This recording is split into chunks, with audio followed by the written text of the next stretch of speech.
இது போல எல்லாம் பேசினாத்தான் வீட்டுல சகல மரியாதையும் நமக்கு கிடைக்கும். நடுவர் அவர்களே, இப்ப பெண்கள் அவர் ஏன் அப்படி சிரிக்கிறாரு? பாருங்க எவ்வளவு கஷ்டப்பட்டிருக்காரு, அவர் தலையை பார்த்தாலே தெரியும். என்னன்னா பெண்கள்ட்ட அப்படி பேசணும். ஒரு பையன் வேகமா வந்து அப்பாட்ட கேட்டான், அப்பா மனுஷன் எங்க பிறந்துமா வந்தான், குரங்கு எங்க வந்தாங்க. அம்மாட்ட போனான், அவனுக்கு நம்பிக்கை இல்ல. அப்பா மனுஷன் எங்க இருந்து வந்தான், மனுஷன் தானே வந்ததுலாம். ரெண்டு பேருக்கும் பிரச்சனை. என்னம்மா நீ பார்த்தா மனுஷன்ல இருந்து வந்துங்கிற, அப்பா குரங்கு வந்து வந்துருக்காரு. இங்க வர அவசரப்படாத, நம்ம வாரா நம்ம குடும்பம்லாம் இருக்குல்ல, அதெல்லாம் மனுஷன்ல இருந்து வந்தது, ஒப்பம் குடும்பம்லாம் குரங்குல இருந்து வந்தது. இந்த சொந்த பந்தம் மகிழ்ச்சி மனநிறைவு தருதுன்றீங்களா? ஏன் அதை சொல்றேன்னா, நம்ம குழந்தைய வளர்க்கறதுல இருக்கு. ஏன்னா பையன் வேகமா ஓடி வந்து அப்பாட்ட கேட்டான் அம்மாட்ட, அம்மா பேய்னா பிசாசுனா தண்டம்னா முண்டம்னா. இன்னொரு வாட்டி சொல்லுங்க. பேய்னா என்ன? ஒண்ணு. பிசாசுனா என்ன? ரெண்டு. தண்டம்னா என்ன? மூணு. முண்டம்னா என்ன? நாலு. ஒண்ணு கோவத்துல இருந்திருக்கான். ஒரே நேரத்தில் 4 கேள்வி கேட்டான். 4 கேள்வி கேட்டான். சரி, நான் தாண்டா பேய், ஒப்பனை கட்டி அழுறானே, நான் தான் பேய், அவன் தான் பிசாசு. என்ன நம்ம ஒப்பனோட சொந்த பந்தக்காரன் வந்து பாருங்க, அவன் தான் பிசாசு. அவன் தண்டம் உங்க அப்பனோட சொந்தக்காரங்களா, அந்த உட்கார சேரலாம் முண்டோன்னு போட்டுச்சு பிட்ட. அவன் ரொம்ப சின்ன பையன் என்ன பண்ணுவான், நம்பிட்டான், நேரம் போனான். வாங்க அடுத்த நாள் அவங்க சொந்தக்காரங்களாம் வந்திருக்காங்க, வாங்க வாங்க தண்டங்களை முண்டங்களை உட்காருங்க. பேய் சமைச்சிட்டு பிசாசு ஆபீஸ் போயிட்டு இருந்தான். வளர்க்க வேண்டி இதெல்லாம் யார் வீட்டுல வளர்க்கிறோமோ அப்படியே நடக்கும். யார் வீட்டுல நடந்ததுன்னா தலைவர் வீட்டுல. ஓஹோ. ஆனா அவங்க வீட்டுல நீங்க பார்க்கிற மாதிரி உண்மையிலேயே சொல்றேன், அவங்க பணத்தை பெரிதாக கருதிய காரணத்தால் சொந்த பந்தத்தை இப்படி கெடுத்து வைத்திருக்கிறாங்க. இப்ப பணம் வந்து ஒன்றை நீங்க நல்லா நினைச்சீங்க நடுவர்களே, பணத்தை மட்டுமே நீங்க பாத்தீங்கன்னா வாழ்க்கைக்கு குடும்பத்துக்குள்ள மகிழ்ச்சி போயிடும், மகிழ்ச்சியை ரசிக்க முடியாது. ரொம்ப அழகா பாருங்க, இவங்க வீட்டுல குடும்பம் எவ்வளவு மகிழ்ச்சியா இருக்கு தெரியுமா? அன்னைக்கு 6 பவுன்ல ஒரு செயின் வாங்கி கொடுத்திருக்காருங்க. 6 பவுன்ல அச்சய திருதி அன்னைக்கு 6 பவுன்ல செயின் வாங்கி கொடுத்திருக்காரு. அன்னை உலகத்துல எந்த நாட்டிலும் நடக்காது. இவருடைய போட்டோவை அப்படியே டாலர்ல போட்டிருக்காங்க. பாருங்க, மேடையில போய் பேசலையே, இவருடைய போட்டோவை டாலர்ல போட்டிருக்காங்க. நான் கூட பயந்து, அன்னைக்கு இவ்வளவு மரியாதை வச்சிருக்கீங்க அண்ணன் மேல, நான் நினைக்கவே இல்லை. என்ன உண்மையிலேயே இவ்வளவு மரியாதையா, என்ன காரணம்னு கேட்டேன். அதுக்கு அப்பதான் சொல்லிச்சு, இதை போட்டதுக்கு அப்புறம் தாங்க காத்து கருப்பு பேய் பிசாசு எது அந்த மாதிரி. அதாவது பணத்தை பெரிதாக மதிக்கிற குடும்பத்தில் இப்படி எல்லாம் குளறுபடிகள் நடக்கின்றன சொல்லுவாங்க. நிச்சயமா வரும். பணத்தை நீங்கள் பெரிதாக மதித்தால் இந்த குடும்பம் இப்படிதான் முடியும். நல்ல நடுவர் ரொம்ப அருமையான. இல்ல நான் இப்படி கேட்கலன்னா நடுவர் தூங்குறாரான்னு எதிர்க்கிறவங்க நினைச்சிடக்கூடாது. இல்ல நீங்க தூங்க மாட்டீங்கன்னு எனக்கும் தெரியும். இதெல்லாம் ஏன் சொல்றேன்னா, பணம் என்கிற ஒன்று நம்மை பிடித்து கொள்கிற போது உண்மையிலேயே சத்தியமா சொல்றேன், தான் பையன் என்ன படிக்கிறான்னு சில அப்பாவுக்கு தெரியாது தெரியுமா? உண்மை. பையன் என்ன படிக்கிறான்னு தெரியாது. இல்ல பையன் மூஞ்சே கூட தெரியாது. பையன் மூஞ்சே தெரியாது. இப்ப சின்ன பையனை என்ன கேட்கிறான், அம்மா எப்ப பார்த்தாலும் நீ தான் எனக்கு சோறு விட்டுற, பாட்டி தான் கதை சொல்லுது, என்ன தாத்தா தான் ஸ்கூல் போட்டிருக்காரு, அப்ப அப்பான்னு எனக்கு வீட்டுல வேஸ்ட் அவுட் வச்சுக்கோம் தோட்டலாம்ல. அப்போ அப்பாவினுடைய மரியாதை தெரியாமல் குழந்தை வளர்கிறது என்று சொன்னால், பணம் பணம் என்று அலைகிற இவர்களுடைய நோக்கங்கள் தான் காரணமே தவிர வேறு எந்த காரணம் இல்லை. உலகத்திலே சாதித்தவர்கள் அத்தனை பேரும் உண்மையிலேயே சொந்த பந்தங்களாக தான் சாதித்திருக்கார்கள். உலகமே சொந்தமாக எப்ப தெரியுமா? உலகமே சொந்தமாங்க. நான் சொல்றேன், எத்தனை கோடீஸ்வரன் இந்த நாட்டில் இருந்தாலும் சார், ஒரு பாஸ்போர்ட் விசா இல்லாம வெளிநாட்டுக்கு போக முடியுமா சார்? முடியாது, போக முடியாது. ஆனா அன்னை தெரேசா எந்த பாஸ்போர்ட்டும் விசாவும் இல்லாமல் வெளிநாடு போனார்கள். பன்னாட்டு குடியுரிமை அவர்களுக்கு வழங்கியது என்று சொன்னால் உலகம் அவர்களுடைய சொந்தமாக இருந்தது. அவரை பற்றி ஒரு கவிதை எழுதினா, நீ கருவுற்றிருந்தால் ஒரு குழந்தைக்கு தாயாயிருப்பாள், கருணையுற்றிருந்தால் 1000 குழந்தைகள் கண்ணையாயிருப்பாள். இது எல்லாம் சொல்ற ஒண்ணு. ஆனா அடுத்த 2 வரி எழுதினா சார், அடுத்த 2 வரி எழுதினா, உன் பெருமை எல்லாம் அம்மா தெரசா, உன்னுடைய பெருமை எல்லாம் எழுதுவதற்கு சீன பெருஞ்சுவரை தேடினேன், சீன பெருஞ்சு வரும் சின்னதாகி போனதம்மான்னு எழுதினான். அப்படிப்பட்ட வாழ்க்கையினுடைய வளத்தை நடிகர் பார்த்திபனுடைய கவிதை இது. உலகத்தையே சொந்தமாக்கிக் கொள்வது சொந்த பந்தங்களால் முடியுமே தவிர சொத்து சுகத்தால் முடியாது. அது அடிக்கடி கூடி கலைக்கிற கும்பல், ஆனால் நாடு நிலைக்கிற கூட்டம் சொந்த பந்தங்களே என்று சொல்லி அன்பான இந்த வாய்ப்பு உங்கள் அத்தனை பேருடைய திருப்பாதங்களையும் பணிந்து விடைபெறுகிறேன். நன்றி, வணக்கம். பழனி உண்மையில இந்த போடு போடுவாருன்னு நான் எதிர்பார்க்கவே இல்லை. ரொம்ப அருமையா பேசுறேன். குழந்தைங்க இருந்தா தாயா வீட்லயே ஒரு மகிழ்ச்சின்னு முதல் பாயிண்ட் ஆரம்பிச்சார். கவனிச்சிருப்பீங்களா? வீடு நிறைய சொத்து சுகம் இருக்குயா, ஆனா அம்மான்னு கூப்பிடுறதுக்கோ மம்மின்னு கூப்பிடுறதுக்கோ அப்பான்னு கூப்பிடுறதுக்கோ டேடின்னு கூப்பிடுறதுக்கோ வீட்டுல ஒரு மழலை செல்வம் இல்லைன்னா அது வீடாவா இருக்கும்? சொல்லுங்க, வீடாவா இருக்கும்? எத்தனை ஆஸ்பத்திரி ஏறி இறங்குறாங்க, எத்தனை கோயில் குளமா சுத்துறாங்க. எதுக்காக? குவா குவா சத்தம் கேட்கணுங்கிறதுக்காகத்தான். அந்த காலத்துல அன்னைன்னு ஒரு படம் வந்தது. என் வயசுல இருக்கிறவங்களுக்கு அதெல்லாம் நல்லா தெரியும். அன்னைன்னு ஒரு படம் வந்தது. பானுமதி அதுல பெரியம்மா, அவ தங்கச்சி சௌகார் ஜானகி. சௌகார் ஜானகிக்கு ஏழை குடும்பத்துல வாழ்க்கப்பட்டிருப்பா. ஒரே ஒரு பையன் அவனுக்கு இருக்கும். சௌகார் ஜானகியோட அக்கா பானுமதி அம்மா பணக்கார வீட்டுல வாழ்க்கப்பட்டிருப்பாங்க. அவங்க ஹஸ்பண்ட் நீதிபதி, ஆனா வயிற்றுல ஒரு புழு பூச்சி கூட இல்லை. தங்கச்சி குழந்தைய தத்தி எடுத்துக்கிட்டு வளர்த்துக்கிட்டு பாட்டு பாடுறாங்க. பூவாகி காயாகி கனிந்த மரம் என் தங்கச்சி, பூக்காமல் காய்க்காமல் கிடந்த மரம் நானு, காய்க்காத இந்த மரத்துங்கீழ தேனாறு பாயுது, படம் கொட்டி கிடக்குது.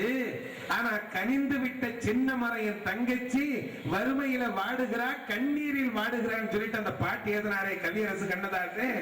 பணம் இருந்ததே, மகிழ்ச்சி இருந்ததா, மனநிறைவு இருந்ததா? அதைத்தான் முதல் பாயிண்டா வச்சாரு நண்பர் பழனி அவர்கள். பூவாகி காயாகி கனிந்த மரம் ஒன்று, பூவாமல் காய்க்காமல் கிடந்த மரம் ஒன்று, கிடந்த மரம் ஒன்று, காய்க்காத மரத்தடியில் தேனாறு பாயுதடா, கனிந்து விட்டு சின்ன மரம் கண்ணீரில் வாடுதடா, கண்ணீரில் வாடுதடா. பெற்றெடுக்க மனம் இருந்தும் பிள்ளை கனி இல்லை, சொத்து சுகம் நிறைந்திருந்தும் பிள்ளை சுகம் இல்லை, சொந்தம் என்னும் பறவை எல்லாம் குடியிருக்கும் வீட்டில் தொட்டில் கட்டி தாலாட்டும் பேரு மட்டும் இல்லை, பேரு மட்டும் இல்லை. பூவாகி காயாகி கனிந்த மரம் ஒன்று, பூவாமல் காய்க்காமல் கிடந்த மரம் ஒன்று, கிடந்த மரம் ஒன்று. சொல்லுங்க, பெட்டி நிறைய பணம் இருக்கு, பேங்க் பேலன்ஸ் ஏராளமா இருக்கு, காரு பங்களா எல்லாம் இருக்கு, ஆனா அம்மான்னு கூப்பிடவோ அப்பான்னு கூப்பிடவோ ஒரு ஆண் வாரிசு இல்லைன்னு எத்தனை பேர் தவிக்கிறாங்க இந்த உலகத்துல. எனவே பிள்ளை செல்வம் வேணும். அம்மாவை விலை கொடுத்து வாங்க முடியுமா? ஆசைப்பட்ட எல்லாத்தையும் காசு இருந்தா வாங்கலாம், அம்மாவை வாங்க முடியுமா? நீயும் அம்மாவை வாங்க முடியுமா? பாட்டு வந்துச்சே. நல்ல மனையாளின் நேசம் ஒரு கோடி, ஒவ்வொரு கருத்தையும் மணிமணியாக வைத்து பணத்தை பெரிதாக மதித்தால் அந்த குடும்பத்தில் மனைவி கணவன் உறவு எப்படி இருக்கும், தந்தை மகன் எப்படி உறவு எப்படி இருக்கும் என்று சொல்லி போட்டு சாடும் சாடி இருக்காரு. எனக்கு என்னவோ இந்த கட்சி இன்னைக்கு வாக்கு எண்ணிக்கையில ரொம்ப முன்ன போயிட்டு இருக்கிற மாதிரி தெரியுது. இந்த அணி டெபாசிட் கூட வாங்குமான்னு எனக்கு சந்தேகமாக இருக்கு. ரொம்ப கவலைக்கிடமாக படுத்த படுக்கையாக இருக்கிற இந்த கட்சியை தூக்கி நிலைநிறுத்த சங்கீதா வருகிறார். அவரை பலத்த கரவலை எழுப்பி உற்சாகப்படுத்தி வரவேற்குமாறு அவங்களை கேட்டுக்கொள்கிறேன்.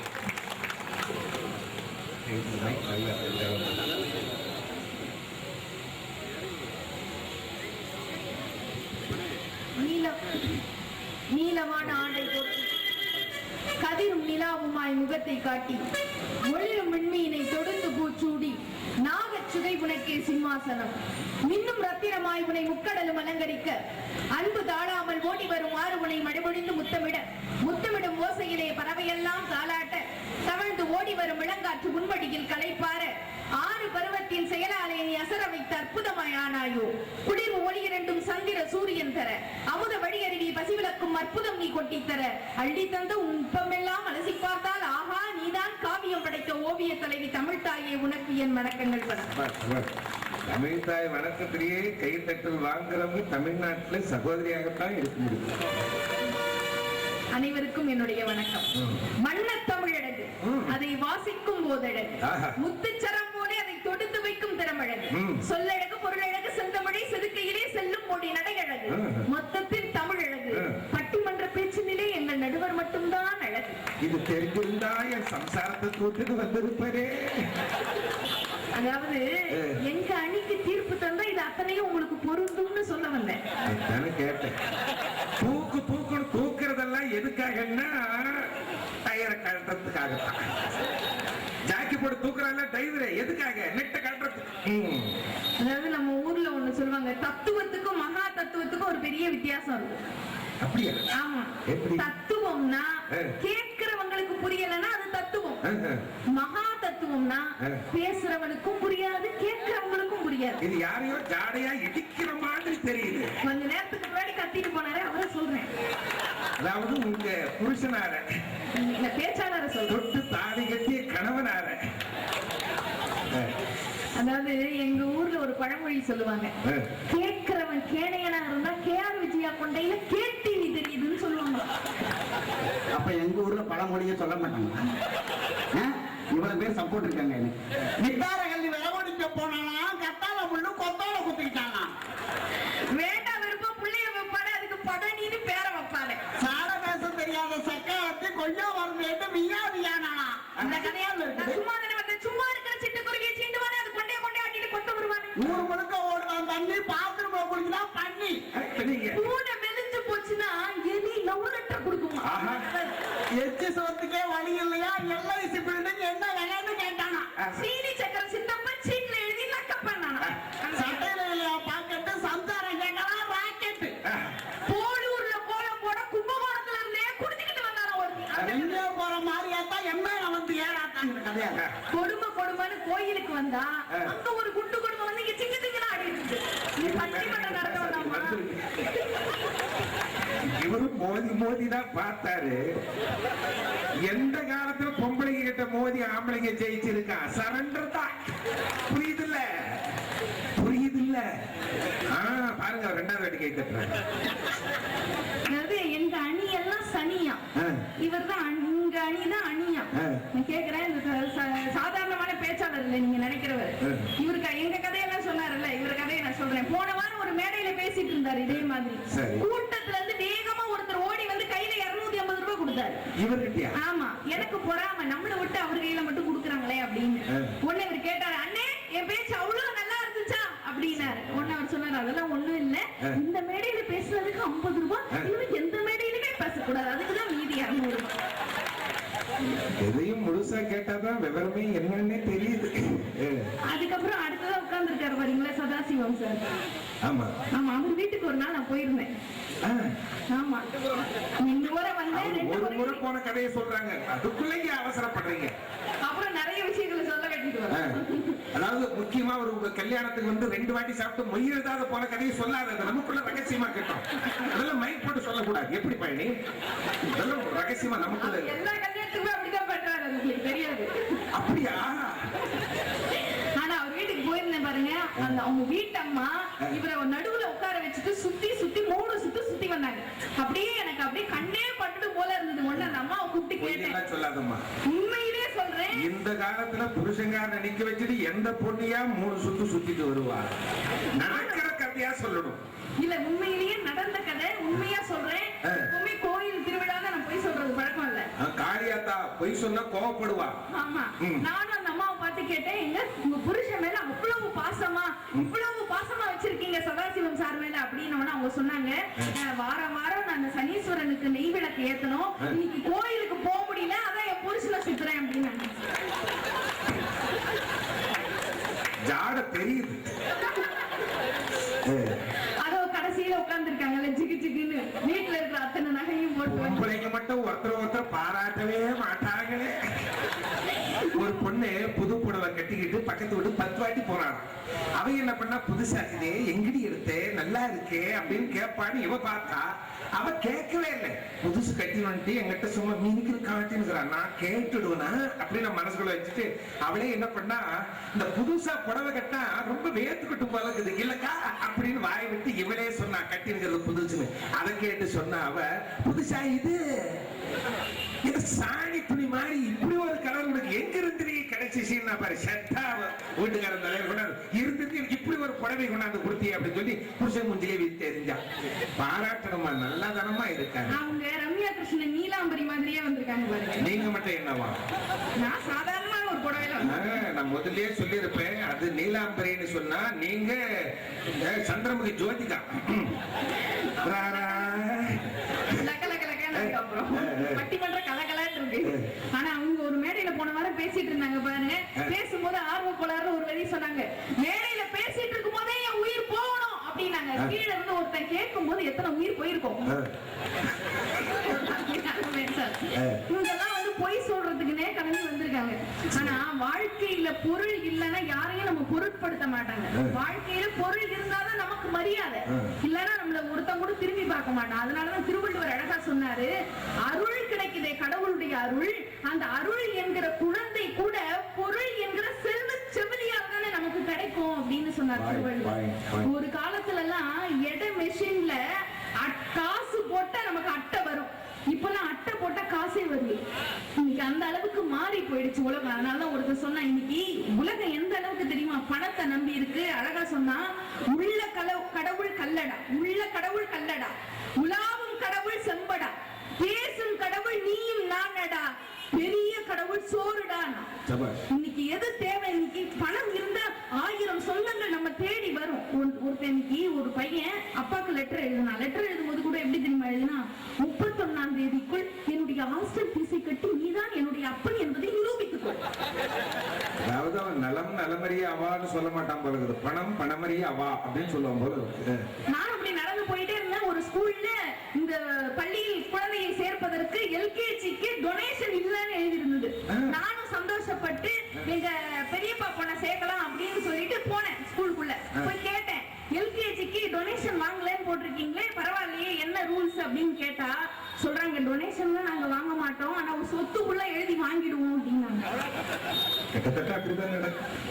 ஆனா அதான் அழகா பாட்டுல சொன்னாங்க, தேசம் ஞானம் கல்வி ஈசன் பூசை எல்லாம் காசு முன் செல்லாதடி, குதம்பாய் காசு முன் செல்லாதடி. இறைவனுடைய அருள் பூஜை எல்லாமே எங்க இருந்தா மதிப்பு வரும்னா, காசு முன்னாடி எல்லாமே செல்லுபடி ஆகும்னு சொன்னானே கவிஞன். என்ன காரணம் வந்து சொன்னாங்க, இன்னைக்கு குடும்பத்துல மகிழ்ச்சி எப்படி தெரியுமா வரும்? பணம் இல்லைன்னா குடும்பத்துல மகிழ்ச்சி இல்ல. குடி இன்பம் என்னது? குடி இன்பம். பணத்தை கொடுத்தா இன்பம், குடும்பம். ஓஹோ, அதுதான் குடும்பத்துக்கு அர்த்தம். கணவன் வந்து முதல்ல வந்து நான் ஒரு சொல்ற யோசனையை கேளுங்க. குடும்பத்தில் உங்களுக்கு கணவன் மனைவி கிடையில் நல்லுறவு வரும்னு சொன்னாங்க.